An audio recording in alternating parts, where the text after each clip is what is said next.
इसने इनको देखा नहीं देखा है? अरे यार इसने कुछ नहीं देखा यार। कैसे देखेगा, कैसे देखेगा? आंखों में टॉर्च लगे, टॉर्च। ठीक है, इसने कुछ सुना नहीं, इसने कुछ देखा नहीं, बैठेगा कैसे गोरिल्ला। लेकिन ये तो कुछ बोल सकता था ना, चिल्ला चिल्ला कर लोगों को इकट्ठा कर सकता था ना। लेकिन नहीं, इनको चुप रहने की आदत जो है, चुप। ए राहुल, तुम क्या इन्हें खोज रहा है यार? तुझे पता है ये लोग अपनी विकलांगता से मजबूर है। बाबू के कदमों पे चलने वाले, बाबू की आज्ञाकारी बंदर, ये चाहते हुए भी कुछ नहीं कर सकते, कुछ भी नहीं कर सकते। कैसा है? आपको क्या किसने चुराया होगा? किसने चुराया होगा? ये क्या बेटे लेकर 30 दिन उन्हीं के खोखले आदर्श। अरे मतलब बुरा मत देखो, बुरा मत कहो, बुरा मत सुनो। अरे इन खोखले आदर्श की वजह से ये दुनिया हमें नपुंसक समझती है। नपुंसक क्यों ना वो हमारी लाख बुराई करे, हम उनके खिलाफ कुछ नहीं कहेंगे। चुप। वो लोग हमारी आंखों के सामने आतंक का नंगा नाच करेंगे और हम सब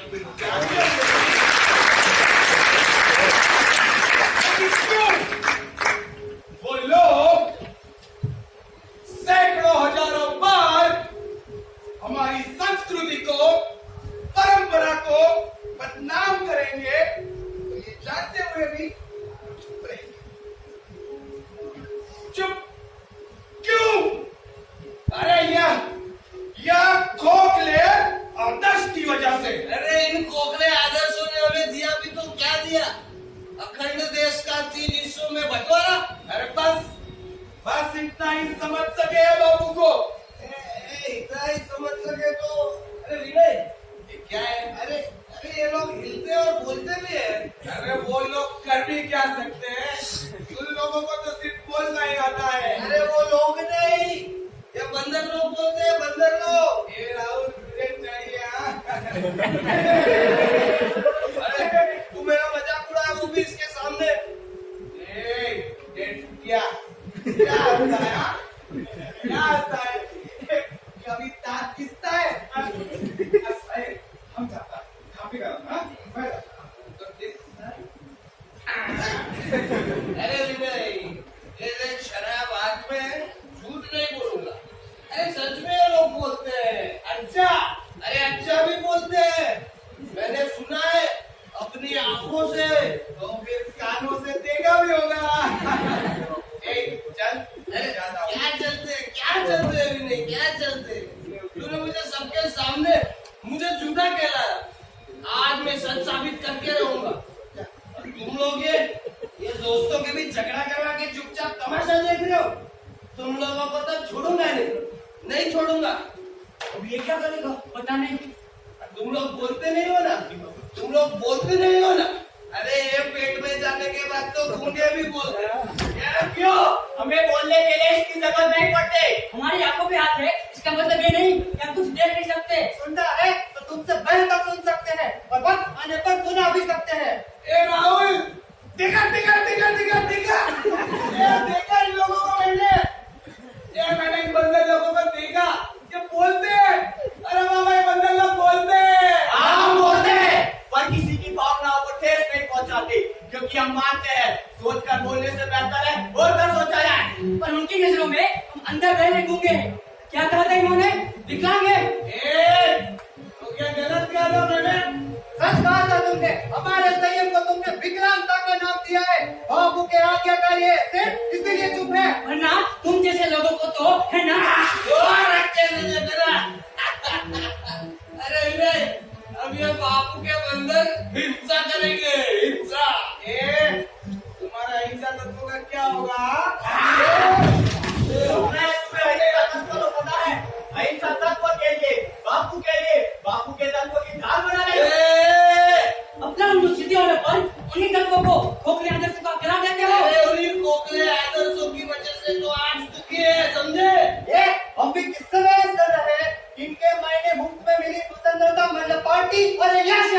अब यही देख लो, आज बैठे होते हुए भी ये लोग जानबूझकर पी रहे हैं। इन्हें तो पीने का बहाना चाहिए, सिर्फ बहाना। नशे में अपने होशो आवाज को देते हो, फिर आदर्शों की बातों को झूठा ठहराते हो। चुप रहे सब आदर्श, और नशे में नहीं, हालांकि पूरे होश आवाज में मैं ये कहूंगा, अगर तुम लोग स्वतंत्रता की बात करेंगे ना, तो वास्तव में किसे भी नहीं, इस देश की गरीब जनता को या गांधी टोपी पहनकर इस देश को चलाने वाले उन नेताओं को, अरे उन आदर्शों का पूजन करने वाली आम गरीब जनता आज भी कंगाल है, हटे हाल है। हाँ, उन आदर्शों का दिखावा करने वाले गांधीवादी घोटाले भी आदर्श करते हैं। एकदम झकास, नंबर 1। अरे ये बंदर लोग इसे अपनी समाधि कहते यार, अपनी समाधि। अरे इन शराब के पैसों से ही बापू की सारी चीजें स्वदेश लाई गई। अरे सच कहा विनय तूने। अरे अपने प्रियजनों की शादी में लाखों करोड़ों रुपया खर्च करने वाले नेताओं के पास बापू की चीजें लाने के भी पैसे नहीं थे।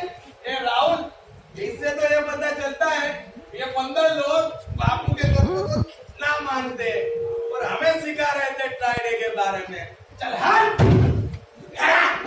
चलो मान लिया इन नेताओं ने कुछ नहीं किया, पर तुम तो कुछ कर सकते थे ना। अरे हम क्या कर सकते थे? 125 करोड़ से भी ज्यादा आबादी है इस देश की।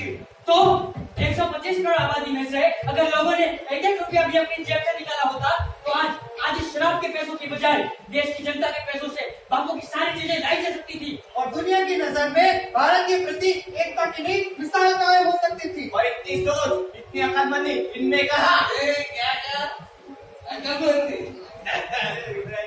अभी बापू के मंदिर अकलमंदी की बात करते हैं। अकलमंदी इसकी जरूरत है। तुम इंसान लोग मतलबी हो, मतलबी। मतलब ही नहीं, ये जिम्मेदार हो। खुदगर्ज हो, बेईमान हो। तेरा बहुत हो गया विनेश, कब से सुने जा रहे, इसका मतलब ये नहीं कि तुम कुछ भी बोले जाओ। क्यों? यही तो तुम चाहते थे ना कि हम बोले। तो सुनो। चुप, बहुत हो गया तुम्हारा। सुनो क्या सुनो? हलवा समझे क्या? हलवा? अबे साले कान के नीचे एक देगा ना तो यहीं पे।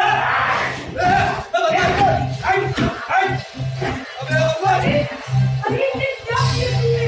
हटो वहाँ से, चलो माफी मांगो उनसे।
कस्तूरबा मोहनदास गांधी।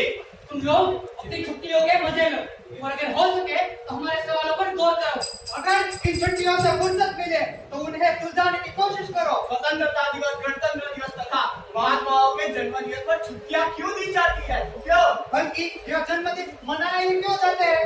वाह, अगर उन महात्माओं को, उन शहीदों को पता होता कि इन छुट्टियों का उपयोग किस तरह होने वाला है तो क्या वे इन्हें मनाने देते? 2-3 छुट्टियां अगर एक साथ आ जाए तो उसका आयोजन हफ्ते भर पहले से ही करते हैं कि कहाँ घूमने जाए, क्या करे, ये सब होता है इनका। तो फिर इस देश का क्या, उसकी विकास योजनाओं का क्या? महात्मा के पुतले, उनकी छवियां घरों में, दफ्तरों में सजावट के रूप में इस्तेमाल करते हैं। क्या उनके एक भी ऊंचे विचार को जीवन में लाया जा सकता है? महात्मा ने अपना काम निस्वार्थ भाव से किया, तो फिर लोगों ने उन्हें पुतलों में भेद क्यों किया?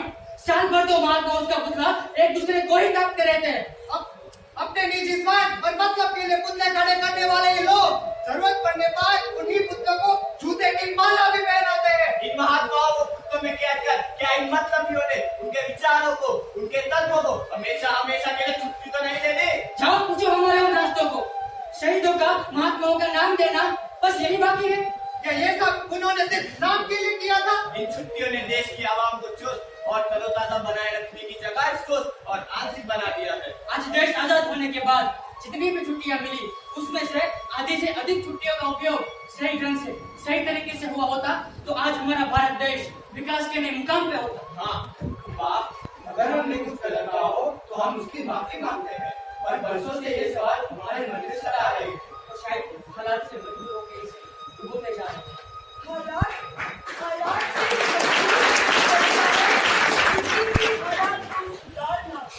गलती होना तो स्वाभाविक है, पर उसका एहसास होना ज्यादा जरूरी है। तुम्हारी बातों में सच्चाई है, पर कहते हुए तुम डगमगाए नहीं। जो कहा वो पूरे संयम के साथ कहा। यही तो बापू के तत्व है, सत्य और अहिंसा। सत्य और अहिंसा। सत्य और अहिंसा। सत्य और अहिंसा। सत्य और अहिंसा। हमें माफ करो। बाप कहाँ है? बापू तो यही है, इन विचारों में है, तुम्हारे मन में है। जहाँ जहाँ हृदय में प्रेम भाव है, बापू वही है। सच्चे मन से पुकारोगे तो ईश्वर भी आ जाते हैं। बापू तो फिर भी इंसान है ना? हाँ बाप।